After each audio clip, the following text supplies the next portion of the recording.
Handra, Kianashi, Nanashi, Nenashin Dra.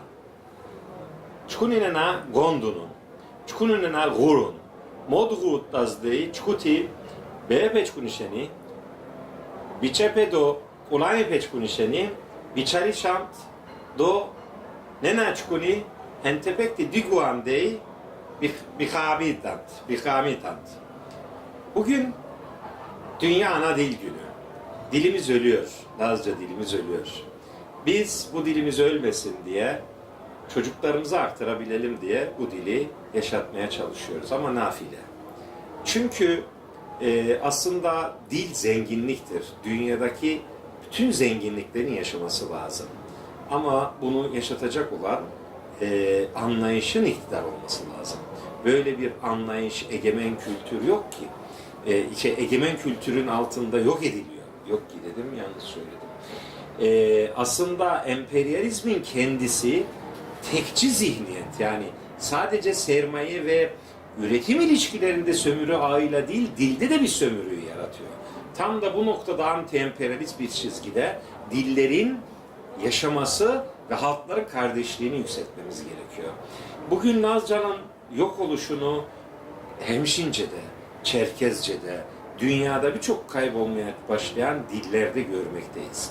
İyi ki Türkiye coğrafyasına baktığımız zaman bazı dillerin yaşatılmadığını görmek bizi mutlu ediyor. Bunların bir tanesi de Kürtçe. İyi ki yaşatıyorlar.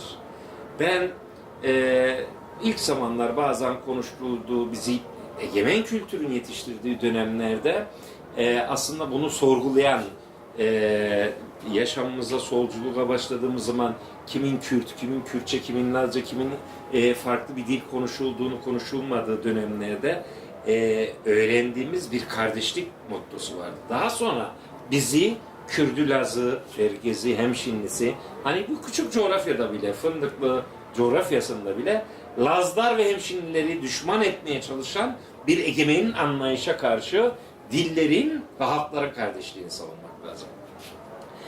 Dil dedim ya, Nanashi, Nena, Nenashi, Nekra. Ana dil kapıyı açar bize.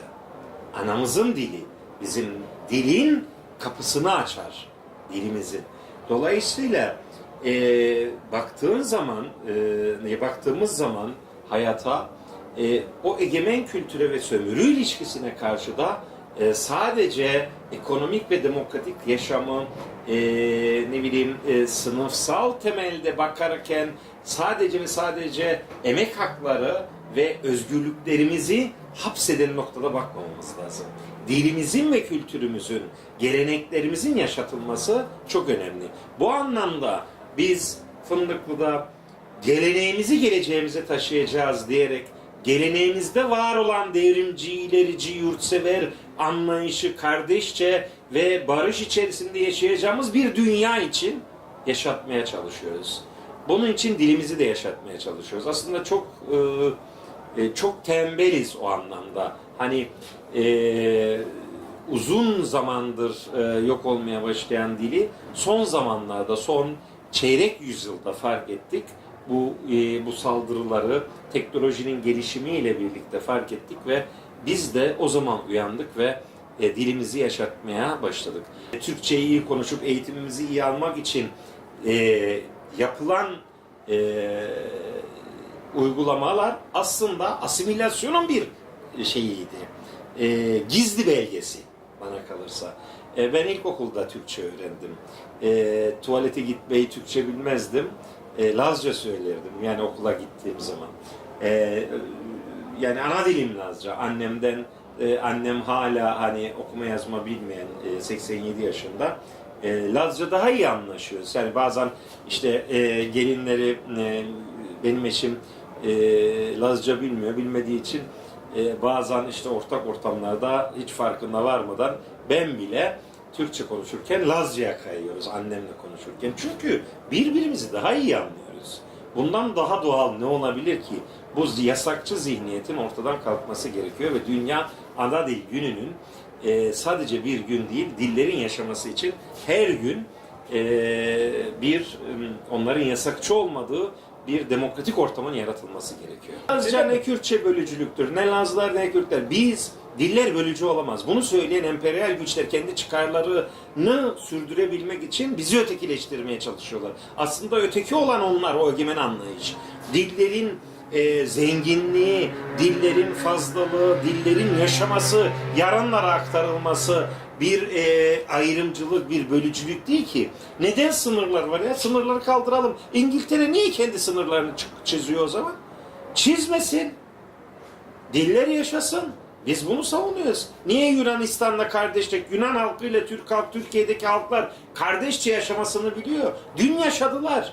Şu kapı dibimizde Gürcü halklar, Mekreli ile vesaire dün kardeşçe yaşadılar da bugün mü ötekileşti? Hayır, bunu bizim emperyal güçlerin bir dayatması ve kendini sürdürebilmek için bize yaptıkları mottodur. Bize yaptıkları, uyguladıkları, yaftaladıkları, yapıştırdıkları bir anlayıştır.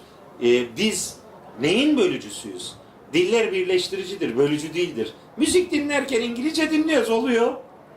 Kürtçe Hevare'yi dinlediğim zaman benim tüylerim diken diken oluyor. Lazca Kazım Koyuncu'dan bir şey dinlediği zaman Çerkez bir arkadaşımızın, Boşnak bir arkadaşımızın, Kürt bir arkadaşımızın tüyleri diken diken olabiliyor. Karadeniz'in o aşk duygusunu, sevgi duygusunu, Kazım'ın o türküdeki sevgi duygusunu hissedebiliyor.